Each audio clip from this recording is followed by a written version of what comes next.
Hey, what's going on, guys? Another knife review for you today. We're looking at a Bear Ops Balisong. Now, this one is the Bear Ops 3. It is a larger version. I did do a review on another Bear Ops that had blue handles on there, which was much smaller. So, completely different beast here. But first off, here's the box you get, which is very cool. Made in the US of A. Alright. You do get a drawstring pouch. Very large, kind of like the Benchmade ones, but much bigger. You can actually use this for all kinds of stuff. And of course, our paperwork, which we'll take a peek at real quick. It says, let's say, you can pause right there and read that if you like, what's not covered. Okay. They have a blurb on some of the steels. Looks like they're currently only using 3. It's S30V, 154, or a 416 layer Damascus. This one happens to be a 154 CM. And again, I will slowly scan so you guys can read that if you're interested. There you go. And they're coming out of Jacksonville, Alabama. Alright, so let's put this stuff away and talk about the knife. Alright, so let's start off with some specs real quick on this knife. The close length is 5.4 inches. The overall open length is 9 3/4 inches, and our blade is 4 3/8 inches. Now the blade is a bead blasted 154 CM. The 154 came very, very sharp, as most of you know by now who are into the knife scene. A properly heat-treated 154 CM is a very good usable steel. So huge bonus right out of the gate is the fact that you can use this knife. It's not just for flipping around, it's actually a good user. As far as the handles here, we have a layered G10. It's black and gray, as you can see there. And the pattern will be somewhat random. It'll be this rounded pattern, but as far as the exact coloration, it will be a little random depending on how contoured it is. For example, on this side, you can see a nice solid gray circle here, nice solid black. On the other side, the gray's starting to poke through a little bit, whereas this is a little bit bigger. So a little inconsistent on that, but that's completely expected because it is the layered G10. It is skeletonized. The skeletonization does two things really. Not only for aesthetics, but it also lightens the weight of the Balisong, and it adds a little bit of grip, which is good. It's not too grippy, just gives you a little something in case the thing starts sliding out, because this smooth G10 can get a little slick, especially if you start sweating. So flipping in the summertime, especially in the heat, it's a little bit more tricky. So any kind of, semi-grippy scales is always a good thing for Balisongs. You don't want it too incredibly grippy because it might hinder you manipulating it. There's always a fine line for texturing on knives. So, some people, it's preference too. Some people like knives more grippy than others, but specifically for Balisong, since you're flipping them, manipulating them a lot more than you would, say, a folder or a fixed blade, texturing is a little tricky. You don't want a super textured or very, very grippy handle on a Balisong. But anyway, you can see the hardware here. It is Torx. It is very small for the pivots, which seems a little bit strange. It's just not common, that's all, but it does work perfectly. There's phosphorus bronze washers in here, extremely, extremely smooth, okay? Now, also the latch is a T-style latch, all right? There is a latch gate, okay? If you don't know what that means, just prevents the latch from traveling too far so it comes in contact with the blade. All right, something that you don't want to happen. Obviously, you don't want your edge to be dented, scratched, chipped, or anything like that, so you don't want that latch touching it. In this case, there is a latch gate that prevents that.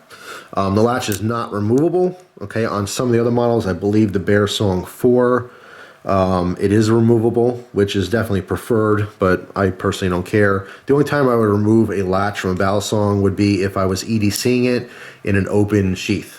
Okay, whether it's leather or Kydex, that's the only time where I would have it latchless. In that case, it could be a little bit faster, removing the step of actually, unlatching it. But that's for a whole separate video. I like the latch, how it works. Okay, it seems simple. It's supposed to work, and it does, which is very nice because on a lot of Balisongs, it doesn't, especially cheap ones. The first thing you notice is that when you latch it closed, you go to lock your knife. Cool. Uh-oh, what happened? Let me try that again. Uh-oh, what happened? That's what happens because they get loose and they flop out and they don't work. Same thing in the open position. You don't want this to flop. If you're going to lock your knife open, you don't want it to unlock. All right? It's there for a reason. It should be functional. And this knife, even with a bunch of use on it already, it does actually function right, which is a good thing. The one thing though, which I'm telling you, it was the death of this knife for me because this has so much going for it. Nice design overall, super, super smooth to flip, beautiful 154 cm blade. You know, how can it get better than that? Well, it could if I can flip it normally, but unfortunately with this one, I had such a problem with this extended tang that overall I cannot recommend this knife. All right, and that is such a shame because it's a beautiful knife. Here's the problem.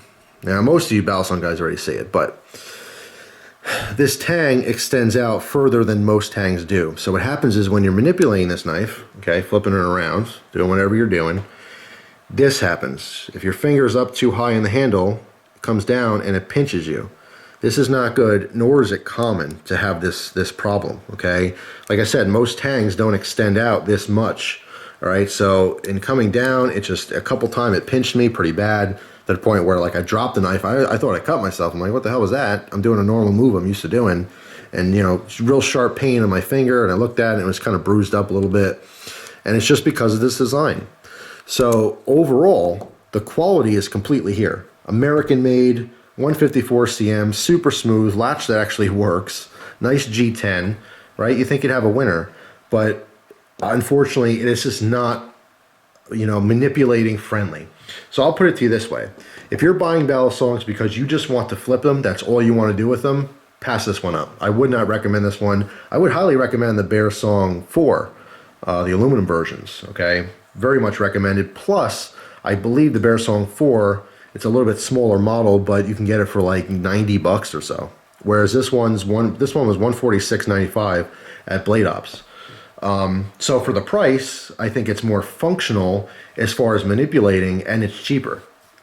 But I say if you are going to be using your Balisong, or if you're buying a Balisong to put in a collection and you're not going to be manipulating it much, that's where this one shines. This one overall, like I said, is great construction. It's a very good quality Balisong. You know, it's an interesting piece for a collection. It's just not flipping friendly to me. This right here was enough to put this on my list of things not to recommend. It's really unfortunate too because it's such a nice knife overall. It's just, to me, it's a design flaw. Whoever designed this knife, you know, this particular model, this exact model, they may not have considered the fact that it would be less versatile. I can still flip this fine, but when I'm using this Balisong, I'm very conscious to choke down on that handle to make sure I don't get pinched again, all right? So just not my favorite design of all Balisongs. But overall, it is a good quality knife, and you know, being USA made, the 150 price tag is, I think it's worth it. But I just, like I said, I can't recommend it to people who are just buying these things to flip them for hours on end, because this is not the model that you want for that. So that's all. So that's my review on the Balisong 3 from Bear Ops. So there you go. Hope you guys enjoyed the review. I thank you very much for watching, and I hope you guys have a great day. I'll see you soon. Take care.